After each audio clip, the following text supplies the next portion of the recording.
আমার প্রেজেন্টেশন নিয়ে অনেক কথাবার্তা হয়েছে। অনেককে ধন্যবাদ, সোশ্যাল মিডিয়াতে যারা প্রশংসা করেছেন, আমাকে ধন্যবাদ জানিয়েছেন। আমি জেনুইনলি মনে করি এটা আমার চাকরির অংশ। This is my job. আমার কাজই হচ্ছে বাংলাদেশকে নিয়ে বাংলাদেশকে প্রেজেন্ট করা, বাংলাদেশকে সেল করার চেষ্টা করা বিদেশি বিনিয়োগকারীদের কাছে। টোটাল ডিক্লারেশন এসেছে ৩,১০০ কোটি টাকার মতো ইনভেস্টমেন্ট, আর আমাদের এই সামিটটা করতে খরচ হয়েছে প্রায় ১.৫ কোটি টাকা। তা আপনারা যদি মনে করেন ঠিক আছে তাহলে একটাকে আরেকটা দিয়ে ভাগ করলে তো return calculation is fantastic, brilliant summit, এর চেয়ে ভালো সামিট হতেই পারে না। আমি প্রথম থেকে শুরু করি, আমি এটা আগেও বলেছি, আমি আবারও বলছি, এই ৩,১০০ কোটি টাকার ফুল ক্রেডিট আমরা এই সামিটকে দেওয়া উচিত হবে না। এই সামিটের আগে অনেক কাজ করে এই ৩,০০০ কোটি টাকাতে ১০০ কোটি টাকাতে আনা হয়েছে। পৃথিবীর কোনো মানুষ, কোনো ইনভেস্টার কোনোদিন একটা সামিটে এসে আবেগপ্রবণ হয়ে হঠাৎ করে ১০০ কোটি টাকার একটা চেক লিখে ফেলে না। যারা এই ইন্ডাস্ট্রিতে কাজ করেন তারা এই জিনিসটা খুব ভালো করে জানেন।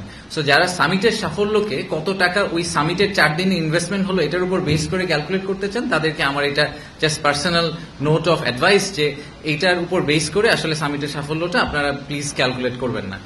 আমি পার্সোনালি মনে করি যে সামিটের আমাদের মূল যে উদ্দেশ্যটা ছিল, যে সেটা হচ্ছে যে বিদেশিদের কাছে বাংলাদেশের যে পারসেপশন, সেই পারসেপশনটাকে আমরা চেঞ্জ করতে পারি কিনা।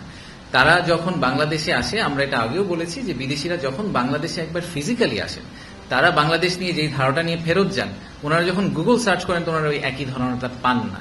ওনারা যে ধারণাটা নিয়ে এখন ফেরত যাবেন, ওনারা ফেরত যাওয়ার পরে যখন ওনারা ওনাদের বন্ধু বান্ধব, ওনাদের কলিগদেরকে বলবেন যে না, আমি বাংলাদেশে 4 দিন ঘুরে আসলাম, আমি দেখলাম যে আসলে বাংলাদেশ নিয়ে আমরা গুগল সার্চ করে যা দেখছি সেটা আসলে ট্রু না। প্রথম 2 দিন আমরা ওনাদেরকে কি করেছি, 7-8 তারিখে ওনাদের আমরা বাংলাদেশ ঘুরিয়ে দেখেছি যে বাংলাদেশে ফ্যাক্টরি করতে হলে ওই প্র্যাকটিক্যালি ওই জায়গাটা দেখতে কিরকম।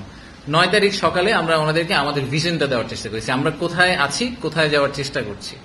আর 9 তারিখ বিকাল এবং 10 তারিখে আমরা সারাদিন ওনাদেরকে বিজনেস টু বিজনেস বিভিন্ন ধরনের মিটিং করার সুযোগ দিয়েছি, বিভিন্ন প্রশ্ন করার সুযোগ দিয়েছি। সো এই ফুল ওভারঅল 360 ভিউ যেটা আমরা দেওয়ার চেষ্টা করেছি, সেটা থেকে আমাদের এখন পর্যন্ত যে ফিডব্যাক বিদেশিদের কাছ থেকে, সেটা হচ্ছে যে ওনারা খুবই খুশি হয়েছেন যে আমরা ওনাদেরকে এরকম একটা অপরচুনিটি দিয়েছি এবং সেখান থেকে ওনারা ডেফিনেটলি অনেক ইনফরমেশন নিয়ে ফেরত গেলেন। ওনারা আমাদের যেটা মেইন উদ্দেশ্য, যে বাংলাদেশ যাতে খাবার মেনু থেকে প্রথমেই বাদ পড়ে না যায়। যদি মেনু থেকে আমরা বাদ পড়ে না যাই তাহলে অর্ডার করা তো অনেক পরের কথা। তো most of the cases Bangladesh আসলে মেনু থেকে বাদ পড়ে যায়। তো সেই জায়গাটাকে আমরা আসলে ইমপ্রুভ করার চেষ্টা করেছি সামিটের মাধ্যমে।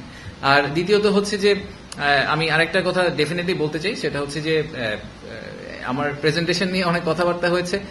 অনেককে ধন্যবাদ, সোশ্যাল মিডিয়াতে যারা প্রশংসা করেছেন, আমাকে ধন্যবাদ জানিয়েছেন।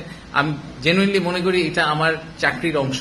This is my job. আমার কাজই হচ্ছে বাংলাদেশকে নিয়ে বাংলাদেশকে প্রেজেন্ট করা, বাংলাদেশকে সেল করার চেষ্টা করা বিদেশি বিনিয়োগকারীদের কাছে। তো সেল করার চেষ্টা করাটার জন্য এটা আলাদা প্রশংসা কিছু নাই। যে বিরাট চেয়ারম্যান হবেন ভবিষ্যতে, ওনাদের এক্স্যাক্টলি এই এক্সিকিউশনটাই করতে হবে, এটাই ওনার কাজ। সো এটার জন্য আলাদা করে বলার কিছু নাই। আর এই প্রেজেন্টেশন বানানো বলেন, ফুল প্রোগ্রামটা অর্গানাইজ করার পিছিয়ে অনেক মানুষ একসাথে কাজ করেছেন। সো ক্রেডিটটা আসলে সবার একসাথে প্রাপ্য। তো আমি আবারও একটু সামারাইজ করি যে আমাদের সামিটের সফট যেই উদ্দেশ্যটা ছিল, যেটা কোয়ালিটেটিভ এন্ড যেটা প্রবাবলি দি মোস্ট ইম্পর্টেন্ট উদ্দেশ্য, সেটা হচ্ছে যে তাদের পারসেপশনটা চেঞ্জ করা।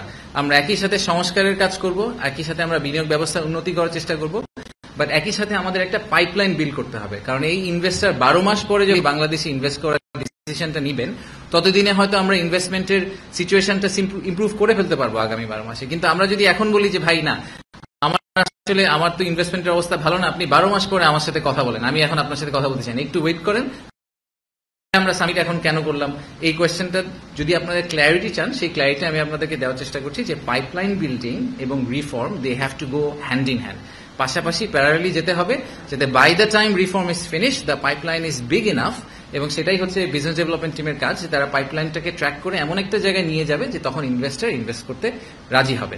সো এগেন আমি জাস্ট একটু সামারাইজ করলাম আপনাদেরকে। লেটস টেক কিউএনএ, যেহেতু আমাদের হাতে সময় খুব কম, আমাদের হাতে 15 থেকে 20 মিনিট সময় আছে। সো একটু স্পেসিফিক কাইন্ডলি কোয়েশ্চেন করবেন, so that we can answer most of your question.